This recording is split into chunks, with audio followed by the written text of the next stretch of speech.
Hey guys, welcome to the Yellow Land Show. We got something a little bit special for you today. Completely non-real estate related. My buddy Curveball, who's a real estate investor, who I'll have him on the show probably next week talking about a house flip he did.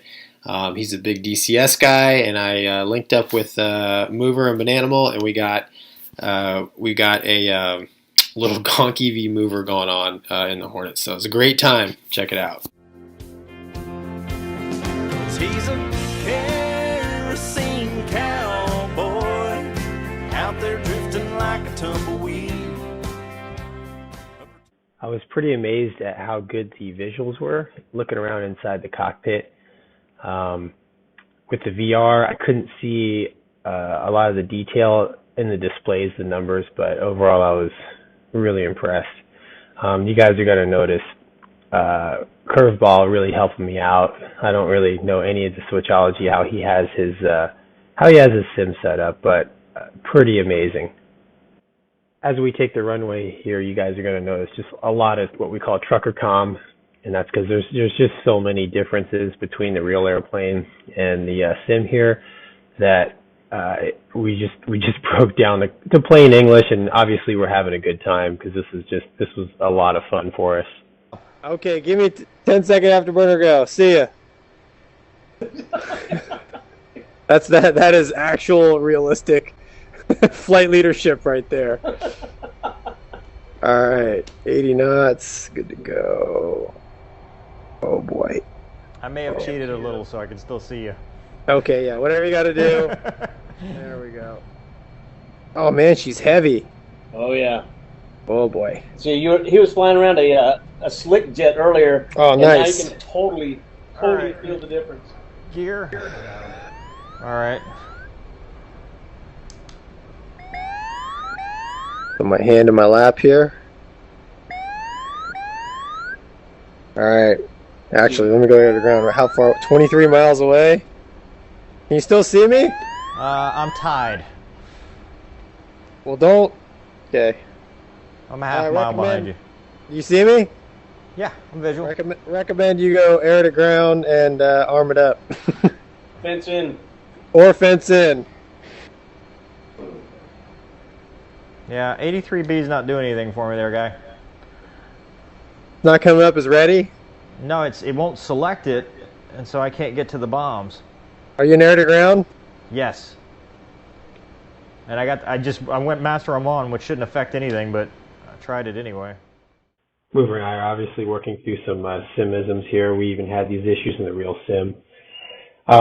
We're getting ready to set up for some visual bombing, and you guys will see I'm going to try a designated roll in here visually, and the ASL line is not realistic what you would see in the real airplane, and it really drives me all over the place.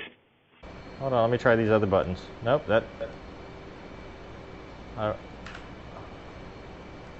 Alright. Can we get rid of the guy? Maybe that'll help with the... Alright, dude. One's in. In the airfield? Oh my goodness. Where's this ASL taking me? Yeah, it'll drive you around. Oh, dude. Oh, that's horrible. That's why I'm designated. Oh, get it. Oh, dang it. I know I'm pressing the attack here. I'm just looking to see if I would get realistic release symbology. That was terrible. Yeah, let's undesignate. I mean, let's go Okay, CCIP. you know where it is now. So this is like your paddle switch, and then this button right here. Pull the paddle switch, and then do that, and then undesignate. Now, how do I get CCIP up though? It should be CCIP as soon as you select a weapon. I did. Oh wait, I got it. I don't know what I did. Mark 82 is selected though, or whatever I got here. I can't read it. You don't have a lollipop in there yet? No. Hold on. Oh no, it Oh, yeah, didn't. you do. Look. Oh yeah. It just appeared.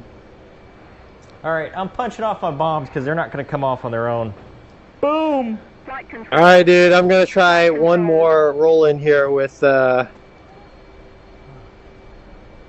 I'm chasing you around. I'm trying to get BDA for you. All right, you do that. I think that's you, or a spec. Right here, right? Right here.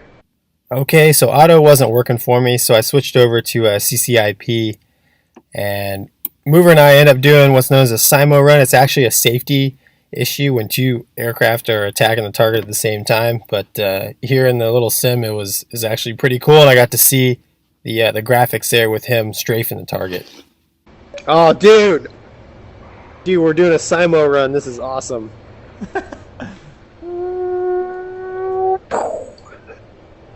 All right, visual. Don't crash.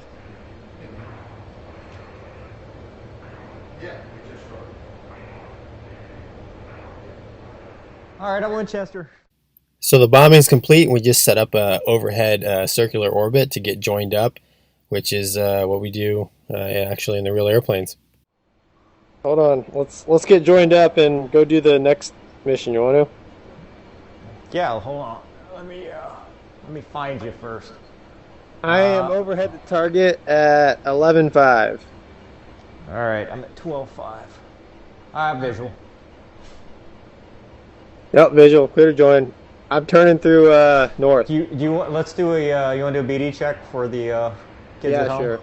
All right, I'm gonna roll out on north. I think you're headed towards me. Yeah, I just lost you.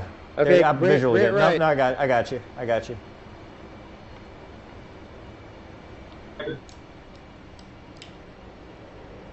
Hey, Rod. Yeah. Where's the speed brake at? Oh, this is it. I got it. No, that's the rudder trim. Yeah, that's the rudder trim. Okay, speed brake is. I can see you yawing. Let me put that back. Yeah. Okay, now hold this and then bring it out. Okay, and then to bring it back in, you pull it in. Hold on. Before y'all do all that, I'm right here. There's. Got it now? Yeah, we're good. What did I do? Oh, you're looking at me. Go ahead, battle damage check me. I'm giving you the signal. What's the signal? Kiss me, kiss me. Okay, all right. Maybe a little close. Yes. Oh yeah, Is your rat out going off? sure is. So most of the time when we're done with any kind of tactical flying, air to air, air to ground, we join up on one another and take a look at one another's airplanes. Typically in the Hornet, you might see some panels hanging down. There's been times where, CADMs have been missing and stuff, larger items, but, things do fall off airplanes, and we're just making sure that all the important pieces are still there. Hey, this is better than my attempt last time. Let's just put it that way. Where I did the barrel roll and went blind. All right, here's your thumbs up. Okay, cool. Stop pumping the stick. All right, cool. Is it my turn? Your turn. All right. Oh my goodness, you're right. This is terrible. Why did you slow down? I was just picking a speed here, 315. Okay, cool. Whoa. Oh my gosh. All right.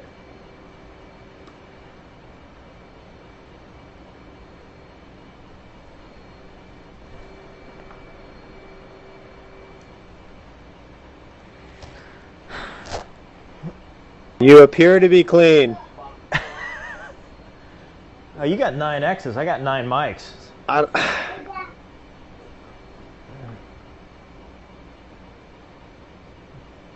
you guys gonna do the Battle damage checks. Yep. You look good. Cool. I'm giving you the signal to take cruise. I'm giving you the Air Force. You got the lead too? Yeah, sure. Take cruise. Left side. Hey, how do I switch to guns? same way you hold this button and then That's go, the button, and then this one, and then like right, this. yeah, right to guns. Right to guns. All right. Can we try fighting or what? 450, right? I don't know. This'll work. All right. Spoon Angel's right. Speed Angel's left. All right. Turn in. Fights on.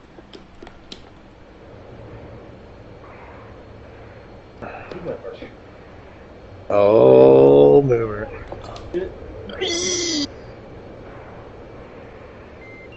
Use the pinky paddle, and then this right thumb button, you'll go into G override.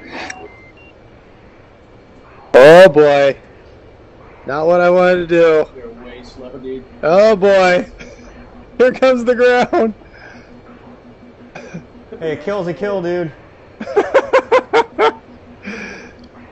Trigger down. Speed.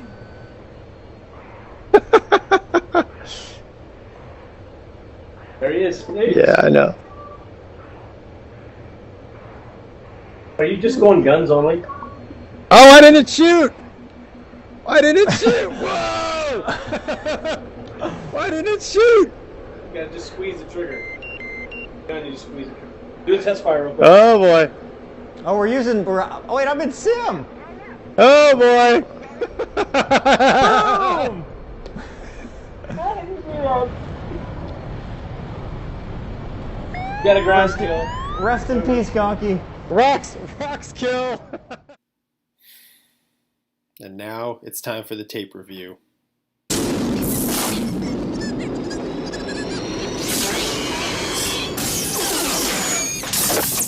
No, go past this part. In fact, never play this again. Well, any fighter guy will tell you that probably most of his time after a flight is spent in the debriefing room, watching the tape, talking about everything that you did wrong. That seems to be the focus of every debrief I've ever been to, focusing on what you did wrong so you can next time do it correctly. Good training officer of mine said, hey, make all your mistakes in training because when it counts, you don't want to make those mistakes. I will say this too, part of being a professional pilot, especially if you're a professional fighter pilot with a good reputation, is if you have a flight and you go out and you get beat, you got to man up and admit it. Don't hide from it. I've flown with guys who literally fast forward through the mistakes they made or don't even mention in the debrief. You don't want to do that because everybody knows. You can't hide it. So you got to man up, talk about it, learn from it. And, your peers will see that and they'll respect you for it. And it makes you and everybody else better because one guy can't make all the mistakes. We all learn from each other's mistakes. So on with the debrief. So taking a look at this set here, the 30-second debrief. A beam set, you're typically closer together, lower speeds. They're very canned. And they're very neutral at the start. So on this one here, Mover and I, we both go out of plane. He goes more out of plane than I do. But typical on most Hornet fights, it ends up in some sort of downhill spiral, as our fight did. Amazingly, I did what many brand new Hornet students do, and which is just pull back on the stick. So the feel wasn't there for me. There's no airframe buffet. The stick feel is completely different, and basically I bleed down to no airspeed and end up a rocks kill. So Mover gets to watch me hit the ground, and he does a good job of saving the deck and not joining me on the desert floor here. So the big takeaway on this fight is obviously AOA control. We both could have probably done a lot better job. But one thing I'll say is the actual Hornet handles much better when you're basically doing high AOA maneuvering than the sim does. But nonetheless, yeah, AOA control is definitely something we need to work on. Why are you going 300 knots? I'm not. I'm doing 275. All right, hold on. I'm speeding up now. All right, you want to try a butterfly? Well, we can do whatever. If you want to do, you're the fly lead. Let's do a butterfly set. Okay. All right, Speed Angel's left. Speed Angel's right. Take cut away. All right, check your tapes on. Sorry. My bad. You're going to get so debriefed. In the C drive. I'm padlocked. All right, turn in. Fight's on. Hurr. There he is. Hurr. Hurr. Loading this turn here.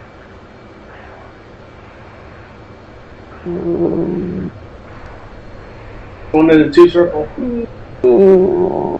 Nope, 1 circle.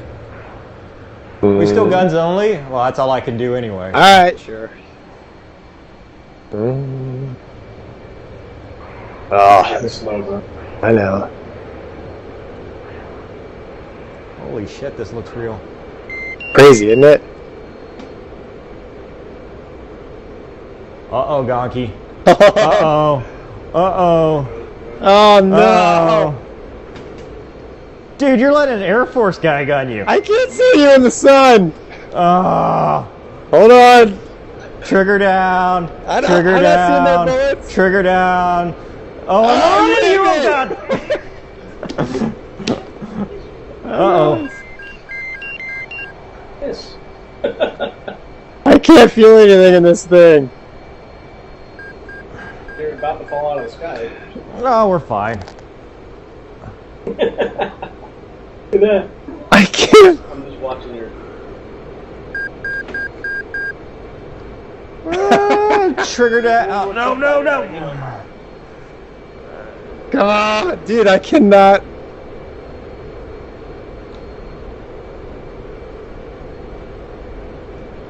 Oh, that's not good. That is not good. Oh God, I can't get a turn. I can't get a turn. It's hard when you can't feel anything. Trigger down right over the canopy. Dude, I'm not. Hey, you're not shooting anything. Why don't you shoot? I don't have any bullets, remember? This is sim.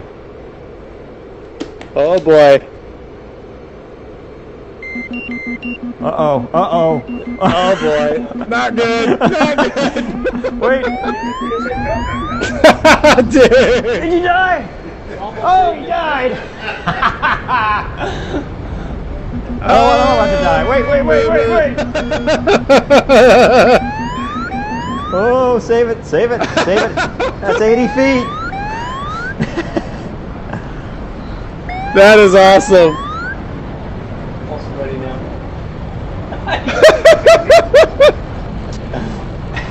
Oh, that's funny, dude. Okay, on this next set here, we do a butterfly set. So, butterfly set, they start out, you're farther away. Typically, we let it go to about 3 miles. At the merge, you can have whatever airspeed you want, which will allow you to, go up, down, level, whatever you want to do. At least that's what we used to do in the Hornet. So in this particular case, at the first merge here, nothing really to talk about. I think I actually had a couple angles on mover, and then again we kind of set some out of plane maneuvering, and we actually end up in a what's known as a roller. And usually the first guy to notice they're in a roller wins. And in the Hornet, how you handle a roller is very mechanical. I used to teach this all the time. It's kind of hard to teach, but once you figure it out, it works great. I tried to execute those mechanics here in the sim, and it didn't pan out for me. Again, the man to machine interface wasn't working. And mover, or I should say, I skillfully maneuvered mover to my 6 o'clock position where he started peppering me with bullets as he should for my mistakes as a substandard DCS pilot. I will say that 2 guys in the flats at 15,000 feet is just bad. You should never be there. Typically, scissors maneuvering happens closer to the ground because you don't have any altitude there as an option for energy and angles and all that.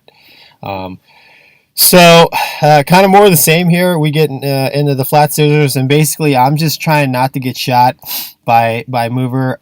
I don't realize he doesn't actually have any bullets in his gun, which kind of stinks because I wanted to see what that would look like here in the Sims because the graphics are pretty good.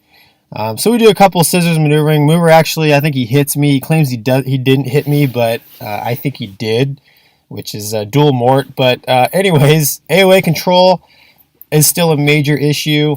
I'm not really paying attention to my airspeed. And again, the feel is not there. And deck awareness obviously is an issue because I end up kissing the rocks again. Mover gets pretty close. I was hoping he would hit the rocks, but his superior DCS flying skills prevailed. So another win for Mover on this one. All right, guys. So Mover and I did a third set, but the audio didn't record. And here's the Infoqua view, I guess is what we used to call it, the debrief of it. But it's kind of more of the same. Mover threw me a bone, said, "Oh, I'm not a bad pilot," but I mean, he totally kicked my butt here in DCS. I had nothing for him. I kept executing the same errors of poor AOA control. So I know you guys are probably interested in, how does this really compare to the real airplane? And, without getting too much in the weeds, a lot of times when I'm teaching students, or when I was teaching students how to fight in the Hornet, there's a bit of an athletic side to it with regards to, feel. We would always talk about feel in the airplane and when to execute. So there's a lot of mechanical aspects, especially, as you can see here, we're going out of plane and airspeed's coming down, energy's coming down. You have to manage that, and you manage that by executing certain stick and throttle inputs at certain times. And they're actually pretty precise times, because if you goon it up, you end up like I did here all 3 times and hitting the rocks or losing, getting gunned. So that was very difficult for me. Mover clearly had it more figured out than I did. The actual visuals, though, so if we went out in real airplanes and I made these kind of mistakes, visually what you would see is pretty real. It's pretty awesome. The level of just the realness of the graphics that are in this sim, because the real sim that we have in the F-18 is not this good. And I will say we never actually teach any BFM in the sim in the Hornet schoolhouse there in the RAG, because quite frankly it's so different from the real airplane that they don't use it. In T-45s in training command, we would use it just to teach procedures, which is really what we use the sim for, the real sim in the Navy. But yeah, the visuals here are just awesome, and I didn't have anything for mover. My DCS flying skills were definitely below average, so another rocks kill. Well, guys, that's the BFM portion of our flight. No excuses. I flat out got my butt kicked. I lost, he won. It was a fantastic time. DCS really brought back a lot of memories, great memories from just flying the Hornet. Me and Mover talk about that quite a bit. We actually really did fight in the real airplanes a couple times, and honestly, nothing stood out in my mind. So he must have not been awesome, and I must have not been bad. So anyways, just like in real life, when you're all done fighting, you still got to get home. And so it's, RTB back to the base. Okay, so Mover's leading me back into the break here. In the Navy, we could do a carrier break 800 feet on the altitude and a lot of knots. We're going to do what's called a fan brake. It's where both airplanes come into the brake. The lead is going to essentially leave his throttles where he's at and just slowly roll and pull away. And he won't pull the throttles back until he's probably about through his turn, depending on how the spacing pans out. And obviously the wingman's going to go into the brake and then straight to idle. So it gets the separation going on the airplanes. You'll see that I actually pass Mover, and I think that's because he uses the speed brake in the brake. No self-respecting Hornet guy ever uses the speed brake in the brake. That's at the boat or at the field too. So I ended up passing him here, which is definitely not real, but it was fun to do. He's a kerosene cowboy. He's a kerosene cowboy. He's a kerosene cowboy. Thank heaven God still makes men like this.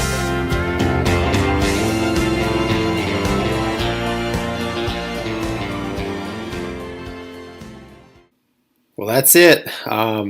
It was a really great time. Like I said, curveball, bananimal. I mean, thank you so much for setting that up. Logistically, it was a lot of work, but it was a lot of fun for me and Mover to get in there in our old horses and attempt to fly them around like we used to.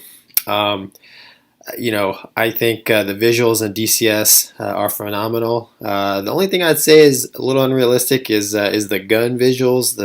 When you're shooting the gun, it doesn't look like that per se, especially air to air. It looks more like this.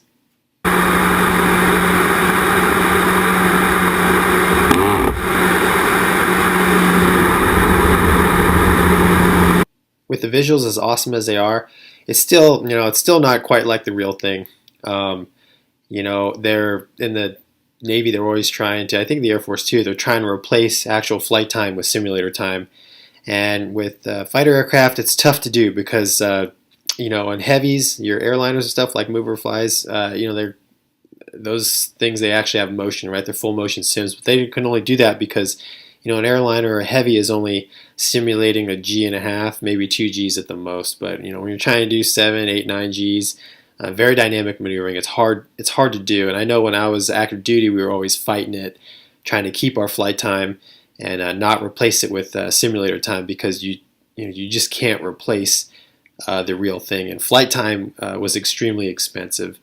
And that's one of the main reasons why the debriefs are so painful. They want to extract every single learning objective out of each flight hour that they give you. So, but enough with that.